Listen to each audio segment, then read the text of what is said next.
Bapa di dalam kerajaan surga, kami mengucap syukur kalau kami diberikan kesempatan untuk fellowship pada sore hari ini. Dan kami mengucap syukur karena kami juga boleh bersama-sama sebentar lagi akan merenungkan kebenaran firman Tuhan. Berikan kami kegentaran Tuhan di dalam setiap tempat kami ketika kami boleh merenungkan kebenaran firman ini. Kiranya Tuhan yang menolong setiap daripada kami di dalam keberadaan kami masing-masing, di tempat kami masing-masing. Menyerahkan internet masing-masing di tempat kami, sehingga ini tidak menghalangi kami di dalam mendengarkan kebenaran firman Tuhan. Kiranya Tuhan hadir memberkati kami. Kiranya Tuhan menolong hamba-Mu yang terbatas ini untuk menyatakan kebenaran firman Tuhan yang tidak terbatas dan limpah itu. Dan biarlah Roh Kudus Tuhan memimpin dan berbicara kepada setiap hati kami di dalam perenungan kami pada sore hari ini. Sertailah perenungan firman pada sore hari ini ya Tuhan. Di dalam nama Tuhan kami Yesus Kristus kami berdoa. Amin. Mari kita membuka 2 Samuel pasal yang ke-11, 2 Samuel pasal yang ke-11. Kita akan membaca 1 sampai ke 22, sampai ke 21 terlebih dahulu. Saya akan membacakan bagi kita sekalian ya. 2 Samuel pasal yang ke-11 ayat 1 sampai ayat yang ke-21 terlebih dahulu. Pada pergantian tahun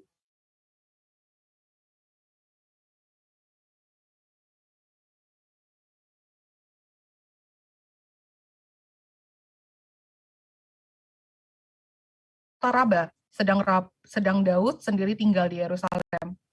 Sekali peristiwa pada waktu petang, ketika Daud bangun dari tempat pembaringannya lalu berjalan-jalan di atas sotoh istana, tampak kepadanya dari atas sotoh itu seorang perempuan sedang mandi. Perempuan itu sangat elok rupanya. Lalu Daud menyuruh orang bertanya tentang perempuan itu dan orang berkata, itu adalah Batsyeba binti Eliam, istri Uria, orang Het itu. Sesudah itu Daud menyuruh orang mengambil dia. Perempuan itu datang kepadanya, lalu Daud tidur dengan dia. Perempuan itu baru selesai membersihkan diri dari kenajisannya. Kemudian pulanglah perempuan itu ke rumahnya, lalu mengandunglah perempuan itu, dan disuruhnya orang memberitahukan kepada Daud.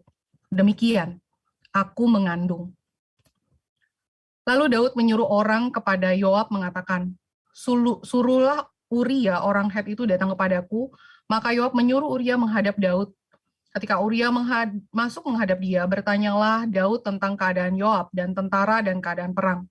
Kemudian berkatalah Daud kepada Uria, pergilah ke rumahmu dan basuhlah kakimu.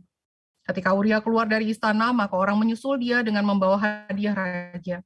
Tetapi Uria membaringkan diri di depan pintu istana bersama-sama hamba tuannya dan tidak pergi ke rumahnya. Diberitahukan kepada Daud demikian. Uria tidak pergi ke rumahnya, lalu berkatalah Daud kepada Uria, bukankah engkau baru pulang dari perjalanan? Mengapa engkau tidak pergi ke rumahmu? Tetapi Uria berkata kepada Daud, tabut serta orang Israel dan orang Yehuda diam dalam pondok, juga tuanku Yoab dan hamba-hamba tuanku sendiri berkemah di padang. Masakan aku pulang ke rumahku untuk makan, minum, dan tidur dengan istriku? Demi hidupmu dan demi nyawamu, aku takkan melakukan hal itu. Kata Daud kepada Uria, tinggallah hari ini di sini. Besok aku akan melepaskan kau pergi. Jadi Uria tinggal di Yerusalem pada hari itu. Keesokan harinya, Daud memanggil dia untuk makan dan minum dengan dia. Dan Daud membuatnya mabuk. Pada waktu malam keluarlah Uria untuk berbaring tidur di tempat tidurnya bersama-sama hamba-hamba tuannya. Ia tidak pergi ke rumahnya. Paginya Daud menulis surat kepada Yoab dan mengirimkannya dengan perantaran Uria. Ditulisnya dalam surat itu demikian. Tempatkanlah Uria di barisan depan dalam pertempuran yang paling hebat. Kemudian kamu mengundurkan diri daripadanya, supaya ia terbunuh mati. Pada waktu Yoab mengepung kota Raba, ia menyuruh Uria pergi ke tempat yang diketahuinya ada lawan yang gagah perkasa. Ketika orang-orang kota itu keluar menyerang dan berperang melawan Yoab, maka gugurlah beberapa orang dari tentara, dari anak buah Daud, juga Uria orang Het itu mati. Kemudian Yoab menyuruh orang memberitahukan kepada Daud jalannya pertempuran itu. Ia memerintahkan kepada suruhan itu demikian. Jika engkau sudah selesai mengabarkan jalannya pertempuran itu kepada raja, Dan jikalau raja menjadi geram dan berkata kepadamu, mengapa kamu demikian dekat ke kota itu untuk berperang? Tidakkah kamu tahu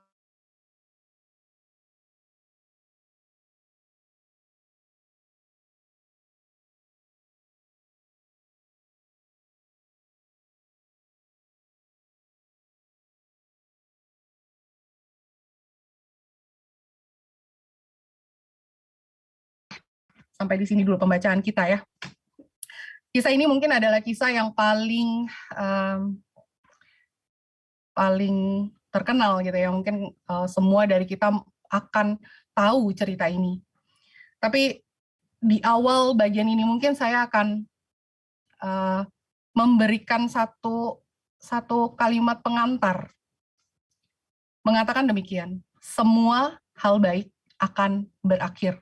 Semua hal baik akan berakhir. Kenapa berakhir? Kenapa semua hal baik akan berakhir? Pada 2 Samuel pasal 5 sampai yang ke-10, yang beberapa waktu lalu kita sudah pelajarin ya. Oke. Ada sedikit koneksi kurang baik ya. Nih, saya pakai koneksi internet STT padahal. Maaf ya.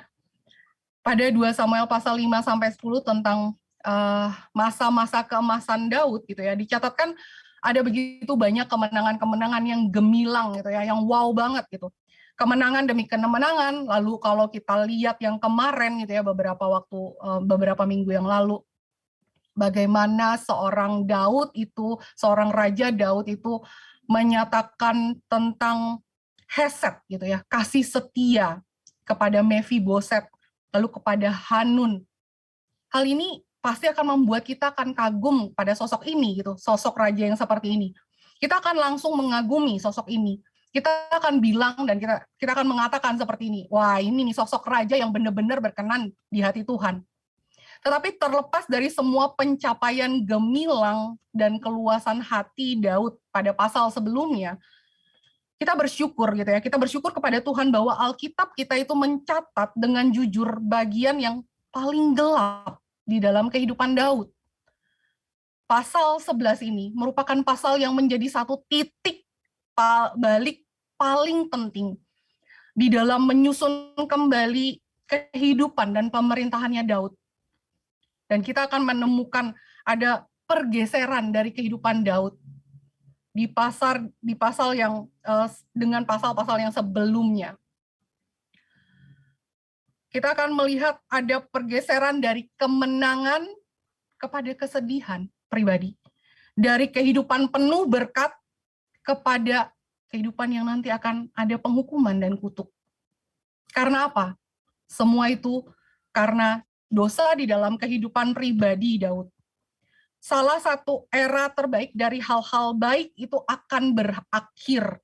Tidak hanya bagi Daud, tetapi bagi bangsanya. Dan kita akan melihat pergeseran terbesar yang menandai masa-masa kejatuhan ini, the fallen servant ini. Kejatuhan daripada hambanya ini. Dikatakan, jika kita melihat di dalam pasal yang pertama, dalam 2 Samuel pasal yang ke-11 ayat yang pertama dikatakan di sana, pada pergantian tahun, waktu raja-raja biasa pergi perang, maka Daud menyuruh Yoab maju dan seluruh orang Israel. Mereka memusnahkan Bani Amon dan mengepung kota Raba, sedangkan Daud sendiri tinggal di Yerusalem. Pada masa waktu pergantian tahun, ini adalah satu masa yang masa yang baik gitu ya, musim yang baik di mana orang itu biasa maju berperang. Kenapa? Karena mereka tidak akan terhambat dengan entah hujan, entah panas, entah salju atau apapun gitu ya. Maka ini merupakan satu masa yang baik untuk mereka berperang. Dan narator Alkitab itu memberikan kita satu konteks, ini tuh lagi konteks perang. Masih perang loh. Mereka ini masih perang. Perang dengan siapa? Kalau kita balik mundur ke pasal ke-10 gitu ya, kita akan tahu bahwa Daud dan pasukannya itu, bangsa Israel itu sedang berperang dengan Amon dan Aram gitu ya. Dengan Amon dan Aram. Yang menarik ya, di pasal ke-10 itu bukan hanya bicara tentang Hesednya Daud kepada Hanun yang dibicarakan oleh pendeta Ivan beberapa minggu yang lalu gitu. Tetapi juga ada catatan tentang perang antara perang yang terjadi gitu ya, perang di mana perang dengan Amon ini nggak secepat kemenangan-kemenangan yang sebelumnya. Kenapa? Dari pasal 10 sampai nanti pasal yang ke-12 baru akan dicatatkan pasukan Daud itu menang. Pasukan Daud itu menang di pasal 12 akhir gitu. Bahwa mereka akan memenangkan peperangan dengan Amon ini. Dan dalam perang ini kita bisa melihat Daud itu mengutus, memberikan delegasi gitu ya, Yoab sebagai komandan pasukannya. Dan apa yang dilakukan Daud? Daud menunggu.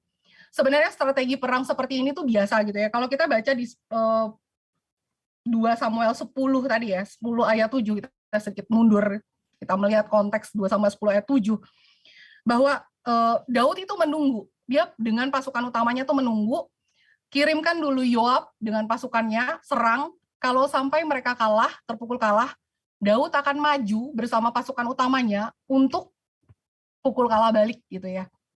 Tetapi kalau sampai Amon itu menang, Amon itu kalah gitu ya, Amon itu kalah, maka kemenangan itu bisa diklaim oleh Daud dan pasukannya. Nanti bisa dilihat klaim kemenangan bagi Raja Daud itu di dalam 2 Samuel 12 gitu. Dan ketika Daud itu berperang, dia itu join loh. Dia itu berperang loh di dalam 2 Samuel 10 ayat 17. Dia itu bersama, ketika lihat pasukan Amon itu sudah sangat besar gitu ya kekuatannya, Daud sendiri turun lapangan loh, maju berperang. Dan ini strategi ya, maksudnya ini memenangkan peperangan ini, dia menggunakan strategi ini. Tetapi strategi ini memang menciptakan ya, maksudnya kemenangan-kemenangan yang cukup besar gitu ya. Tetapi strategi ini membuat Daud itu terlena. Terlena kenapa? Ya nanti akan menang lagi kok. Kemenangan itu dia lupa loh kalau dia sekarang ini harus bersama-sama dengan pasukannya sebenarnya, memimpin pasukannya. Dikatakan di awal pasal 11, dia itu tidak maju berperang. Dia tetap tinggal di Yerusalem. Dia tetap tinggal di Yerusalem. Narator sebenarnya menegaskan Daud itu sekarang lagi tidak berperang seperti tugas kerajaan pada umumnya gitu ya. Kalau kita ingat di dalam 1 Samuel pasal 8 ayat yang ke-20, waktu bangsa Israel minta raja gitu ya, minta raja, mereka bilang, kami pun mau seperti bangsa-bangsa lain, kami mau raja yang akan menghakimi kami dan memimpin kami di dalam perang. Mereka ingin raja mereka tuh berperang bersama dengan mereka. Tetapi kali ini Daud tidak pergi. Daud tetap tinggal di Yerusalem. Kali ini Daud lalai gitu ya. Dia melalaikan tugasnya sebagai raja, memimpin Israel berperang. Di saat dikatakan di sana, narator kembali lagi bilang ya, di saat raja-raja itu berperang. Di saat raja-raja ini tuh paling ideal untuk berperang. Tapi di saat raja berperang, idealnya untuk berperang, Daud tidak.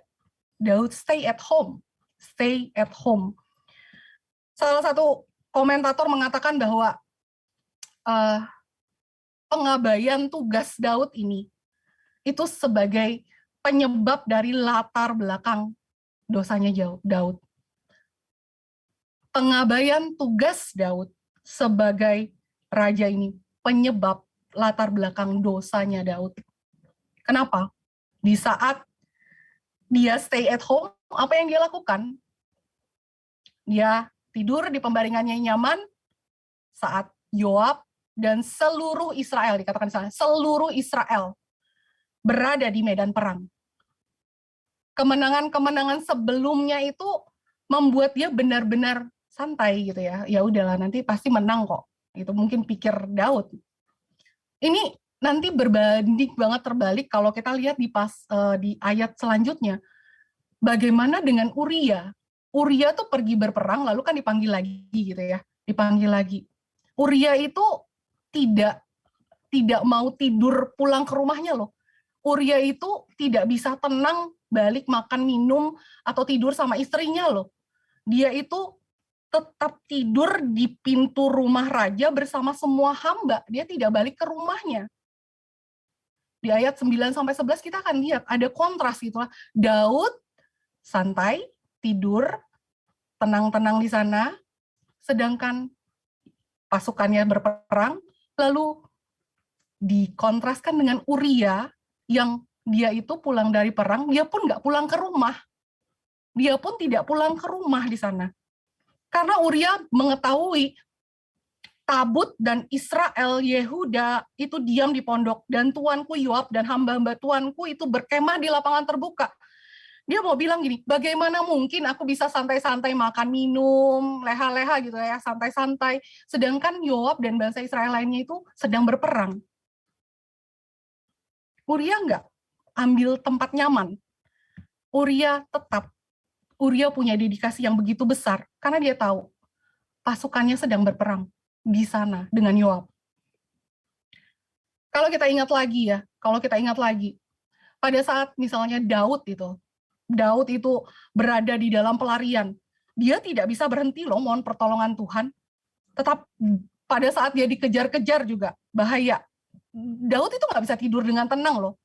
Tapi sekarang nih, Daud itu tidur dengan nyenyak, nyaman di saat Israel perang dengan Amon.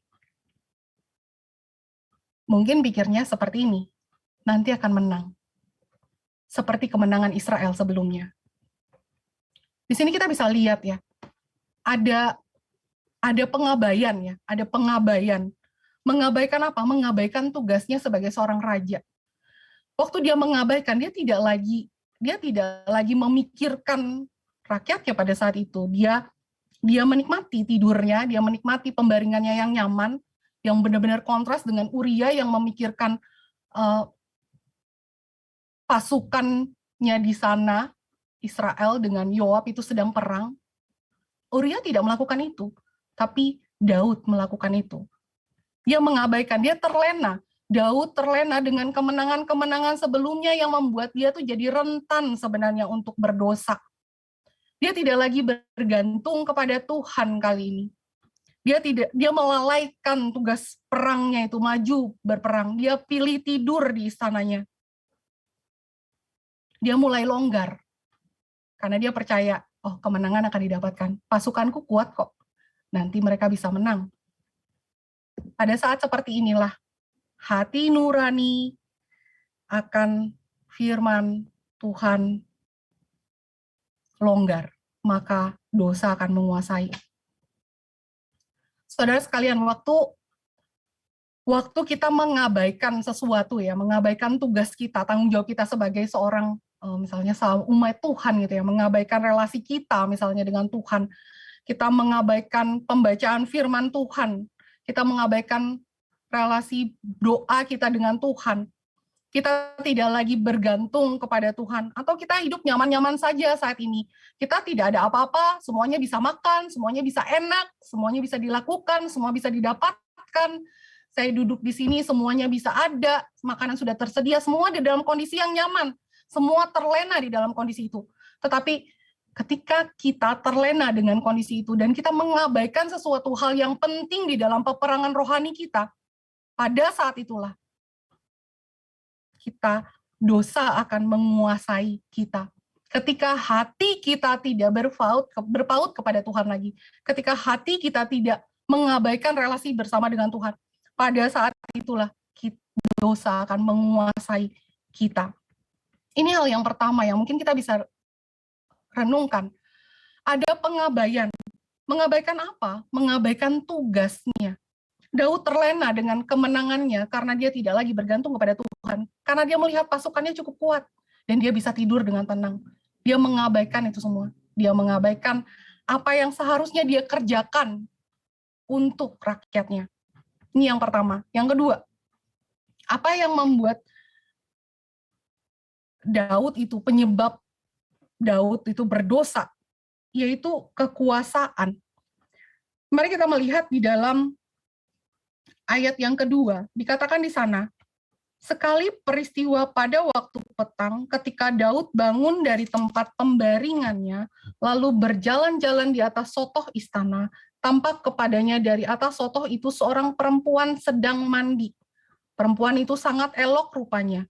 Perempuan itu sangat elok rupanya.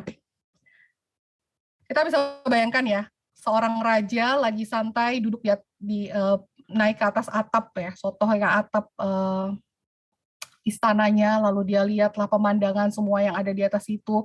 Lalu dia pada saat itu, dia sebagai seorang raja punya kuasa untuk melihat segala sesuatu, kan ya dari atas ya. Dia punya kuasa untuk lihat sesuatu. Waktu itu dia langsung melihat wanita itu. Wanita itu. Daud dengan kuasanya bisa aja nih bertengger atau enggak bertengger di atas itu dan nggak harus melihat itu gitu ya. Nggak harus dia bisa melakukan hal yang lain, nggak harus melihat apa yang tidak harus dia lihat sebenarnya. Tetapi apa yang dilakukan? Dengan kuasanya dia memanjakan dirinya dengan kesenangan yang dimiliki orang lain. Itu milik orang lain, bukan milik dia. Dia lihat, kita akan bilang, loh Kak, dia punya mata kok, ya dia lihatlah. Iya, tapi dia punya kuasa untuk tidak melihatnya. Dia bisa melakukan itu dan tidak membiarkan itu. Tetapi Daud membiarkannya. Daud membiarkan matanya melihat dan menikmati yang bukan miliknya. Daud punya kuasa sebagai seorang raja ketika melihat hal itu, tetapi tidak. Kalau kita ingat, saudara sekalian ya, kalau kita ingat dosa pertama kali itu dimulai dari mana? Bukan hanya Hawa mendengar ular, tetapi juga melihat apa yang dilarang Allah. Di dalam Kejadian 3 ayat 6 dikatakan, dia melihat bahwa pohon itu baik untuk dimakan dan sedap dipandang mata, dan pohon itu disukai. Motif yang sama, melihat. Ada kuasa untuk sebenarnya nggak harus lihat gitu, tapi ketika dia melihat, ada celah nih ya, ada jalan nih, ada jalan untuk melegalkan dosa itu gitu ya. Kasih jalan tol gitu ya waktu lihat hal itu. Dia suka. Waktu Daud melihat perempuan itu, dia suka gitu ya, dia menyukai wanita itu. Bagian Alkitab lainnya yang juga menyatakan tentang ia melihat seorang wanita itu kita bisa dapatkan di dalam kisahnya Simson ya. Kalau teman-teman ingat gitu ya, di dalam Hakim-Hakim 14 ayat yang pertama itu kalimat yang sama ketika ia melihat seorang wanita gitu ya. Hakim-Hakim 14 ayat yang pertama. Simson pergi ke Timna dan di situ ia melihat seorang gadis Filistin. Ini motifnya sama nih, motif yang pertama tadi Daud melihat dengan Hakim-Hakim 14 yang kepada Simson gitu ya. Simson itu jatuh pada saat itu, dia melihat, dia tidur. Hakim-Hakim 16 ayat yang pertama. Pada suatu kali ketika Simson pergi ke Gaza, ke tempat pelacuran, dilihat di sana seorang perempuan sundal, dilihat. Kata yang sama juga, melihat. Waktu dia lihat, dia menghampirinya. Maksudnya tidur ya, tidur. Dan inilah kehancuran Simson pada saat itu gitu ya. Dan sekarang kita diperlihatkan bahwa ada di dalam 2 Samuel 11 mencatat Daud kok jadi mirip nih sama Simson di sini. Waktu dia melihat wanita itu, dia menikmatinya. Menikmati yang bukan miliknya. Dan apa yang dia lakukan? Ya, dia tetap menggunakan kuasanya untuk menikmati apa yang tidak harus dia lihat. Kalau kita lihat kekuasaan yang dimiliki Daud ya, kan dia bisa nggak lihat punya di orang itu ya, dia bisa melakukan hal lain di sotoh itu gitu ya, di atap rumah itu. Dan penyalahgunaan kekuasaan ini kemudian nanti berkembang kalau kita lihat di dalam kasus selanjutnya, ketika Daud mencoba menutupi kehamilannya Batsheba gitu ya. Dengan apa? Dengan coba kontrol kekuasaan. Kontrol kekuasaan. Dia coba setting semua hal. Dia mau coba supaya si Uria balik ke rumah untuk tidur sama istrinya, supaya nanti dianggap itu anaknya Uria, tapi kok nggak balik juga. Maksudnya nggak pulang gitu. Lalu setelah itu dia coba lagi setting apa? Wah, gagal. Bikin dia mabok. Bikin dia mabok, nggak pulang ke rumah juga. Setelah bikin dia mabok, cara apa yang terakhir? Dia setting pembunuhan daripada Uria. Mengerikan, bukan? Kekuasaan membuat Daud itu menyalahgunakannya. Dosa Daud tidak dapat ditutupi, saudara-saudara. Dosa Daud tidak dapat ditutupi karena dikatakan di sana Batsheba itu hamil. Ini merupakan satu peringatan yang besar dari Tuhan. Kehamilan Batsheba tidak membuat Daud sebenarnya mengakui dosanya. Dia coba tutupin lagi. Ini kan ya pola dosa ya. Sudah nggak bisa satu, tutupin satu, kayak bola salju ya. Itu jadi tambah terus kayaknya gitu. Dan Daud malah apa? Ya itu tadi, memanggil Uria, pura-pura menanyakan kondisi perang dan sebagainya, setting supaya dia pulang ke rumah tapi tidak berhasil.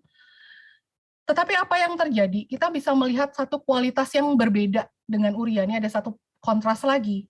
Kalau tadi dengan kalimat Uria yang di ayat 9 sampai ke 11, kita melihat ada kontras. Uria tetap dengan dedikasinya. Enggak, dia tidak melakukan itu, dia tidak tidur. Seperti ini tentaranya Daud gitu ya, seperti ini pasukannya Daud. Begitu setia, punya orang yang punya hati yang kesetiaannya itu benar-benar dedikasinya penuh tinggi gitu ya kepada kerajaan Israel gitu ya. Tetapi apa yang terjadi ya? Ironis ya, Daud setting pembunuhan itu dan yang bawa suratnya ya Uria sendiri. Ini mungkin satu hal yang mungkin kita bilang ini kekuasaan yang benar-benar disalahgunakan oleh Daud. Sampai Uria itu benar-benar mati, kena panah. Ditaruh di paling depan, ya pasti matilah. Di paling depan dekat kota benteng, pemanah-pemanah tinggal selesaikan ya. Dia ditaruh di paling depan, ya pasti dia mati gitu. Saudara sekalian, penyalahgunaan kekuasaan itu bisa terjadi sih. Buat siapa? Oh, itu buat Daud. Karena dia punya kuasa, dia raja. Tidak. Kita juga adalah orang-orang yang bisa menyalahgunakan kekuasaan. Kaila, kami tidak punya posisi apa-apa. Saya nggak punya posisi apapun di dalam kerajaan atau di dalam apapun. Enggak, kita punya kekuasaan yang kita bisa lakukan di dalam hidup kita. Kuasa apa? Waktu misalkan Tuhan memerintahkan kita melarang sesuatu gitu ya. Kita nggak boleh misalkan melihat sesuatu, misalnya film porno gitu ya. Wah, itu sih udahlah Kak, kami sudah tahu itu gitu ya. Tetapi waktu kita punya kuasa untuk lihat itu dengan fasilitas yang sekarang gampang sekali baik dari handphone kita ini gitu ya. Tinggal klik, tinggal buka, selesai. Gampang kan? Gitu. Ini memungkinkan kita juga memegang satu kuasa. Kuasa atas apa? Kuasa atas sesuatu yang kita bisa tidak lakukan sebenarnya. Waktu kita memegang handphone kita, waktu kita membuka YouTube atau apapun lah yang tidak berkenan di hadapan Tuhan, kita punya kuasa untuk itu. Kita bisa punya kuasa untuk tidak melihat atau berpaling dari sana. Daud punya kemungkinan itu, tapi Daud menikmatinya. Daud memakai kuasanya, dan dia jatuh. Ini menjadi penyebab kejatuhan besar Daud. Kita juga punya kuasa itu. Kuasa untuk bisa jatuh di dalam hal ini. Dari apa? Ada sarana kok. Mata kita ini gampang sekali untuk melihat. Tadi ya, dari Simpson, dari melihat. Dari Hawa, dia melihat buah itu baik. Dan sekarang Daud yang kita renungkan, dari melihat, dia jatuh. Dia menikmati apa yang dia lihat, yang bukan milik dia. Sekali lagi, ini bukan milik dia. Daud membiarkan dosa itu, keinginan itu, yang terlarang masuk ke dalam hatinya. Dan dia membiarkan nafsunya itu membara. Keinginannya untuk memiliki wanita yang cantik itu ke dalam hatinya. Kita juga itu memungkinkan hal seperti ini. Ketika kita membiarkan mata kita melihat sesuatu yang tidak pantas untuk kita lihat, sesuatu yang tidak layak untuk kita lihat, sesuatu yang belum boleh kita lakukan sebagai seorang remaja Tuhan, tetapi kita menikmatinya, maka kita memberikan peluang penyalahgunaan kekuasaan itu bagi diri kita. Dan apa yang terjadi? Kita membiarkan dosa itu masuk ke dalam diri kita. Kita membiarkan hasrat dosa itu masuk ke dalam diri kita. Ini penyebab yang kedua. Ketika Daud menyalahgunakan kekuasaannya, dia jatuh di dalam dosa. Dia membiarkan dirinya. Hal yang ketiga, Daud membiarkan dirinya masuk di dalam keinginan nafsunya sendiri. Daud membiarkan dirinya masuk di dalam keinginan nafsunya sendiri. Daud membiarkan apa yang dia inginkan. Waktu dia melihat ya tadi ya, ada jalan untuk berbuat dosa, melihat, sekali lagi, melihat Batsheba mandi, dia cantik. Lalu Daud langsung menyuruh orang, perhatikan di sini ya di ayat yang keempat. Sesudah itu Daud menyuruh orang mengambil dia, perempuan itu datang kepadanya, lalu Daud tidur dengan dia. Daud menyuruh orang, send, di sini pakai bahasa Inggris tuh send gitu ya, mengirim. Lalu dia mengambil, lalu dia tidur. Ini kata kerja yang cepat sekali digunakan gitu ya. Ini salah satu tokoh Perjanjian Lama ya, seorang profesor Perjanjian Lama namanya Walter Brueggemann gitu ya. Dia tuh mengatakan, ini tuh kayaknya tindakannya cepat banget loh. Iya loh, ini di ayat yang keempat itu cepat sekali. Kalau kita lihat kata kerjanya cuma 3 di situ. Dia ulang, dia mengirim, dia mengambil, dia tidur. Kirim, mengambil, tidur gitu ya. Dia Daud memuaskan keinginan nafsunya itu nggak makan waktu lama, teman-teman. Daud tidak pakai waktu yang cukup lama untuk melakukan hal ini. Dia kirim orang, dia ambil, dia tidur. Dan apa yang terjadi? Di ayat yang kelima dikatakan, lalu mengandunglah perempuan itu, dan disuruhnya orang memberitahukan kepada Daud demikian, aku mengandung. Lalu mengandunglah perempuan itu, dan disuruh, dikirim lagi, send. Ini kata yang sama ya, send diulang ini. Dia suruh orang, dia ambil, dia suruh orang, lalu kasih tahu Daud. Cepat sekali.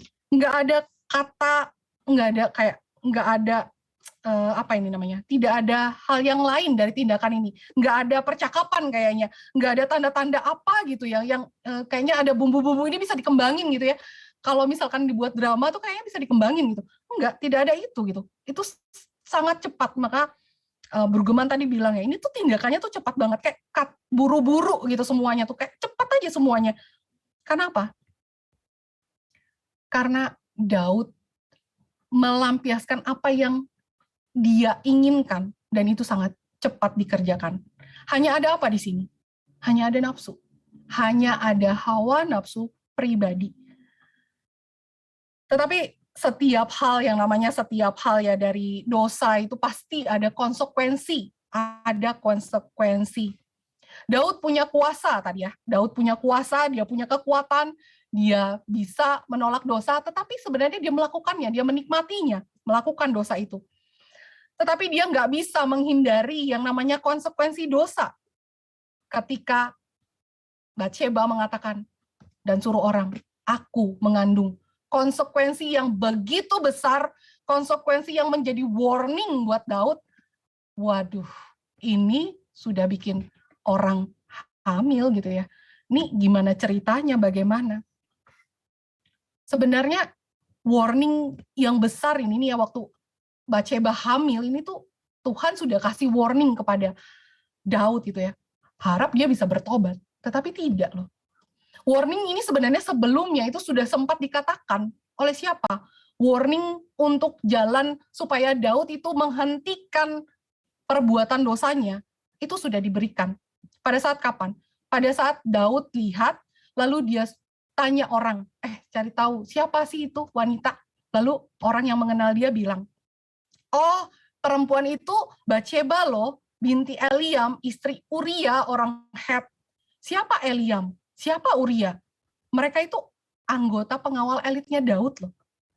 Eliam itu anak Ahitofel gitu ya, di dalam 2 Samuel 23 ayat 34, yaitu siapa Ahitofel? Yaitu penasehatnya Daud. Jadi ini Batseba nih ya, dikasih tahu Batseba itu cucunya loh Ahitofel, penasehat kamu loh. Itu sudah warning sebenarnya. Sudah kasih tahu karena tidak ada, ini jarang sekali ya di dalam Alkitab dilakukan ada 2 gelar itu disertakan untuk menyatakan hal ini. 2 gelar seperti ini. Dia itu adalah Batseba binti Eliam, istri Uria orang Het. Ngapain sih penulis tulis begini detailnya gitu? Karena ini merupakan satu warning bagi Daud. Dia itu adalah cucunya Ahitofel. Dia tuh Eliam, anaknya Eliam. Dan siapa Uria?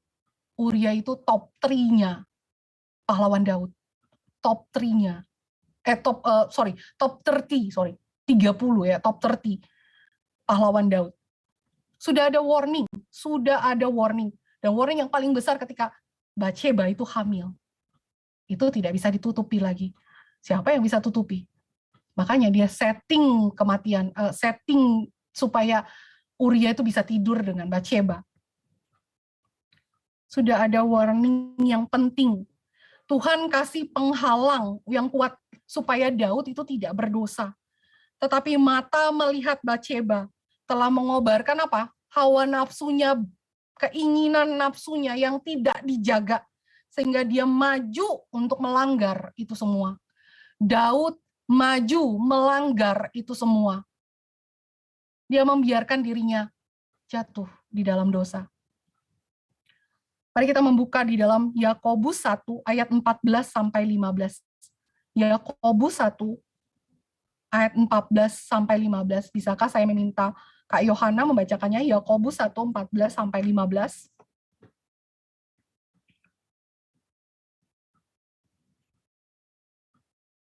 Yakobus 1 ayat 14 sampai 15. Yakobus 1 ayat 14 sampai 15. Tetapi tiap-tiap orang dicobai oleh keinginannya sendiri karena ia diseret dan dipikat olehnya. Dan apabila keinginan itu telah dibuahi, ia melahirkan dosa, dan apabila dosa itu sudah matang, ia melahirkan maut. Kita bisa lihat ya, setiap orang dicobai akan terpikat dan dipikat oleh keinginannya sendiri. Oleh keinginannya sendiri. Saudara sekalian, kita perlu ingat bahwa lawan kita itu si iblis ya. Lawan kita si iblis. Iblis itu akan berjalan keliling sama seperti singa yang mengaum-ngaum untuk cari orang yang dapat ditelan gitu ya. Maka harus ada kesadaran atau kewaspadaan secara rohani akan hal ini. Bahwa kita itu mungkin saja jatuh, kita mungkin saja bisa memuaskan keinginan hawa nafsu kita, keinginan berdosa kita. Maka kita perlu waspada akan hal ini. Orang-orang Kristen yang mengikuti hawa nafsunya, lalu kemudian misalnya ya, pada satu waktu misalnya kita mau berbuat dosa misalnya, contoh hal lah ya, ini contoh yang mungkin paling sering, mungkin bisa kita lakukan. Misalnya, ini sederhana kali ya di pemikiran saya gitu. Kita lagi mau buka video porno misalnya. And then, tiba-tiba tuh hari itu, ada teman kita yang telepon misalnya, pada malam itu. Atau pada saat itu, mama kita panggil misalnya. Kok kayaknya ada yang merintangi gitu ya. Tapi kita tabrak aja terus, ya udahlah, mama panggil, ya udahlah, aku lagi pengen ini gitu ya. Aku pengen melakukan ini. Kita tetap lakukan. Maka sebenarnya pada saat itu kita mesti lihat, kalau ada sampai yang merintangi ya, seperti Daud ini ya, sudah ada warning sebenarnya. Itu istrinya orang loh, itu istri orang, itu istri pahlawanmu loh, cucu daripada penasehatmu loh, stop, istilahnya gitu ya, stop. Tapi tidak, dia membiarkan hawa nafsunya dipuaskan. Inilah kejatuhan terbesar Daud. Dari apa? Dari mengabaikan. Dari apa? Dari menyalahgunakan kekuasaannya. Dari apa? Membiarkan dirinya mengikuti keinginan nafsunya sendiri. Dan sampai apa? Dia akan melanggar satu perintah lagi yang lain. Dia membunuh. Dia otak daripada pembunuhan Uria. Dosa Daud ini dosa yang sangat besar. Kita pasti nggak akan bisa bayangkan ya, kalau seorang yang berkenan di hati Tuhan sekarang begitu jauh hidupnya daripada Tuhan. Dan apa yang dikatakan narator atas Daud di dalam 2 Samuel 11 ayat yang ke-27. Setelah lewat waktu berkabung, maka Daud menyuruh membawa perempuan itu ke rumahnya. Perempuan itu menjadi istrinya dan melahirkan seorang anak laki-laki baginya. Tetapi hal yang telah dilakukan Daud itu adalah jahat di mata Tuhan. Hal yang telah dilakukan Daud itu adalah jahat di mata Tuhan.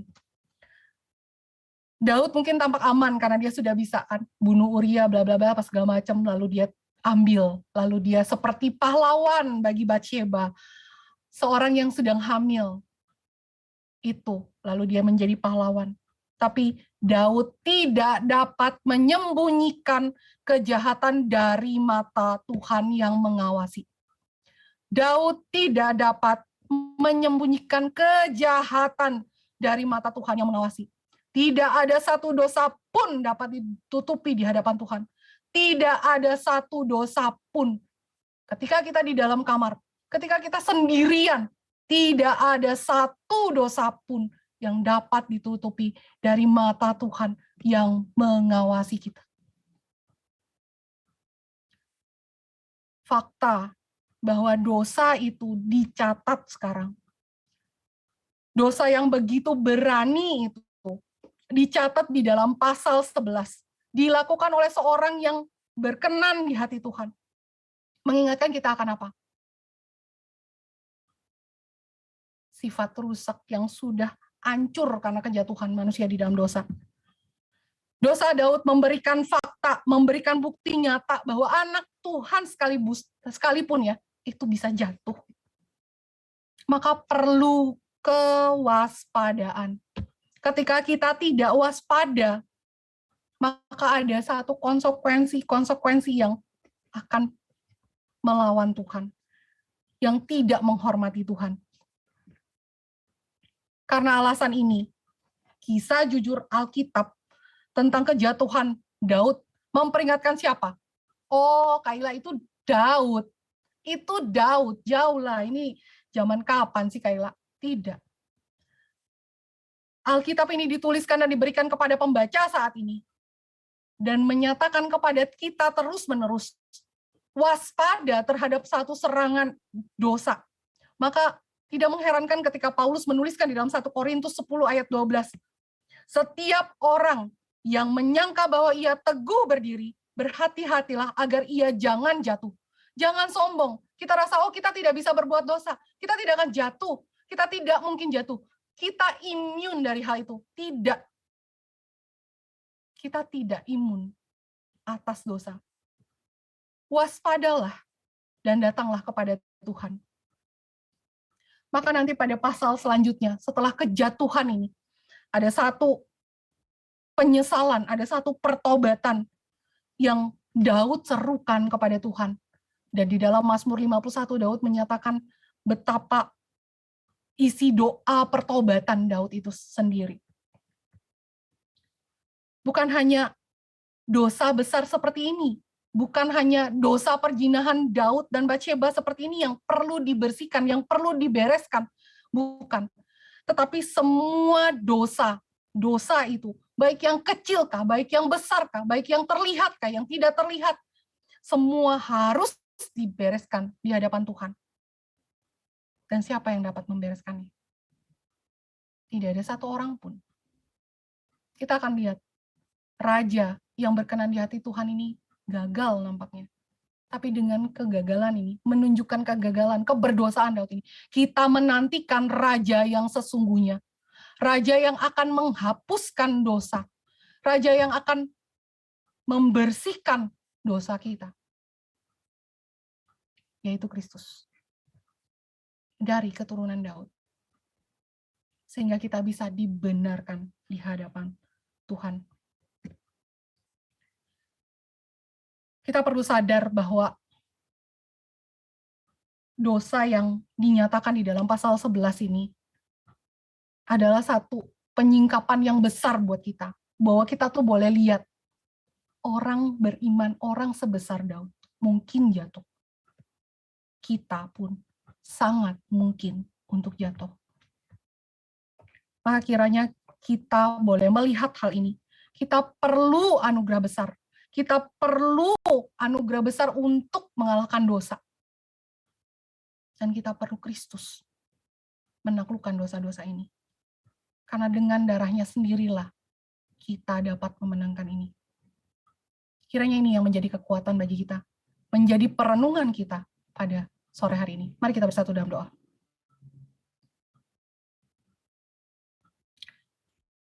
Bapa di dalam kerajaan surga, kami bersyukur untuk satu perenungan yang boleh kami renungkan pada sore hari ini. Kiranya Tuhan ingatkan kami bahwa kami sendiri waktu membaca narasi ini, membaca cerita ini, menegur kami, mengingatkan kami bahwa kami sendiri pun tidak imun atas dosa. Daud dicatat dosa yang begitu besar terjadi, bukan hanya karena perzinahannya, tetapi apa yang Tuhan sedang nyatakan di tengah-tengah ini semua. Tuhan tolong kami melihat bahwa di tengah-tengah kejatuhan daripada hamba-Nya Daud,